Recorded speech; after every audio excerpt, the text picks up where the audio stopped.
दोस्तों नमस्कार, चर्चा करेंगे निफ्टी के अंदर कल हमारा क्या प्लान रहेगा और आज हमने क्या डिस्कस किया था। देखिए जैसी कैंडल हमने बात की थी वैसी कैंडल बनी। गैप अप के बारे में मैंने आपको बोला था, गैप अप भी मार्केट खुला है ना। सो अब बात कर लेते हैं क्या हो सकता है आगे। देखिए कल है सेंसेक्स की एक्सपायरी। अगर एक्सपायरी नहीं होती तो मैं आपको बोलता कि इस हाई के ऊपर कॉल, इस हाई के नीचे, इस लो के नीचे पुट। और साथ में जो है मार्केट ने बहुत ज्यादा जो है क्या किया, टाइम स्पेंड किया। एज कल एक्सपायरी है तो थोड़ा सा ये जो लाइंस हम ड्रॉ कर रहे हैं ना, इसके ऊपर कॉल, इसके नीचे पुट, इसको हमें शिफ्ट करना पड़ेगा। समझ रहे हो कितना शिफ्ट करना पड़ेगा, चलिए देखते हैं। देखो ऊपर की तरफ जो लेवल निकल के आ रहा है मेरे हिसाब से वो 340 का है। ठीक है, 340 का है। इसके आसपास जो है आप एक लाइन लगा के रख दीजिएगा। ओके, और नीचे की तरफ जो लेवल निकल के आ रहा है वो कहीं ना कहीं 100 का आ रहा है। ठीक है, 100 का। तो ये कहीं ना कहीं हमारे लिए क्या है, नो ट्रेडिंग जोन है। ठीक है, इसके बीच में हम ट्रेड नहीं करेंगे। मेरी कोशिश यही रहेगी कि मार्केट क्या करे, मार्केट इसी रेंज पे कहीं पे खुले और फिर इस रेंज को ब्रेक करे, नीचे या ऊपर की तरफ।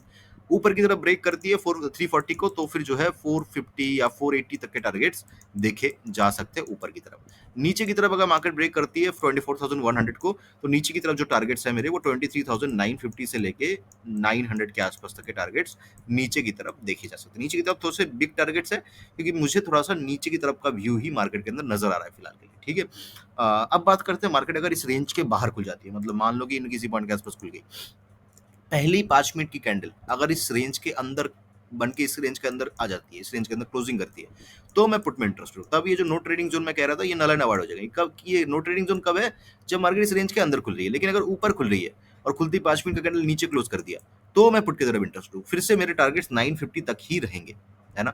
मार्केट अगर गैप डाउन खुलती है तो ऐसा नहीं कि मैं इसके ऊपर कॉल ले लूंगा, मैं कॉल में इंटरेस्टेड नहीं हूँ। गैप डाउन की किस में पहला कैंडल देखूंगा, उसका लो अगर ब्रेक हो रहा है तो मैं कहीं ना कहीं पुट में इंटरेस्टेड हूँ। ध्यान रखिएगा अगर इसके बिल्कुल पास खुल रही है तो। अगर मार्केट गैप अप खुल रही है, ऊपर ही बंद हो रही है, ऊपर ही क्लोजिंग कर रही है, ऊपर ही सस्टेन कर रही है, कल के दिन तो मार्केट को मैं छोड़ दूंगा। मैं बाइंग ट्रेड के अंदर कल नहीं जाऊंगा, एटलीस्ट कल नहीं जाऊंगा। जा सकता है मार्केट 25,4,500 550 तक जा सकता है, बट मैं कल छोड़ दूंगा मार्केट को, है ना। ऊपर की तरफ का ट्रेड मैं कल नहीं लूंगा। अगर मार्केट गैप डाउन खुलती है और ऊपर आ जाती है, मैं मार्केट को छोड़ दूंगा। ठीक है, मैं कॉल की तरफ मैं नहीं जाऊंगा। अब बात आती है बहुत बड़े गैप अप और गैप डाउन। देखो बहुत बड़ा अगर गैप अप खुलता है तो फिर तो कोई ट्रेड नहीं बनेगी। तो फिर जैसे आज कोई ट्रेड मैंने पहले ही बोल दिया था कि अगर गैप अप खुल रही है मार्केट, जो मेरी एक्सपेक्टेशंस है, मार्केट खुल तो जाएगी बट उसके अंदर प्रॉफिट उन्हीं को होगा जो लेके गए हैं कुछ, है ना। तो आपके लिए कोई प्रॉफिट नहीं है, आपके लिए कोई ट्रेड ही नहीं है उस दिन। तो वही हुआ, आप देखोगे तो कुछ भी नहीं हुआ मार्केट के अंदर, कुछ भी नहीं मिला। सिमिलरली अगर मार्केट गैप अप खुलती है बहुत बड़ा तो कुछ नहीं है, लेकिन अगर गैप डाउन खुलती है बहुत बड़ा तो फिर बहुत कुछ है।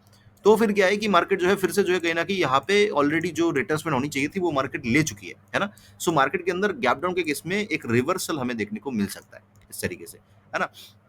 तो उस केस में मैं क्या करूंगा, पहला 5 मिनट का कैंडल मैं देखूंगा, उसके उसका हाई जो है मेरा ट्रिगर पॉइंट रहेगा। अगर बहुत बड़ा गैप डाउन खुल रहा है, ध्यान रखिएगा बहुत बड़ा गैप डाउन, 23,800 700 इन किसी पॉइंट के आसपास 900, तब क्या करना है, 5 मिनट का कैंडल देखना है, उसका हाई मार्क कर लेना है। जैसे उसका हाई ब्रेक होता है मैं यहाँ पे कॉल की तरफ इंटरेस्टेड हूँ। आपके फिर से टारगेट्स जो है 24,050 24,080 किसी पॉइंट के आसपास तक के टारगेट्स मिल सकते हैं। जितना बड़ा गैप डाउन खुलेगा उतना जो है ये बनने के चांसेस है, उतना जो है ये बनने के चांसेस है जितना बड़ा गैप डाउन खुलेगा।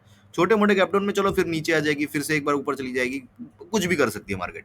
लेकिन अगर बहुत बड़ा गैप डाउन खुलता है तो मार्केट डेफिनेटली जो है ये पैटर्न जो है बना सकती है। राइट, आई होप कि वीडियो आपको अच्छा लगा होगा। चलो लाइक कर देना, कमेंट कर देना, चैनल को सब्सक्राइब नहीं किया तो सब्सक्राइब जरूर कर देना। मुझे सुनने के लिए आपका बहुत बहुत धन्यवाद। आपका दिन शुभ हो।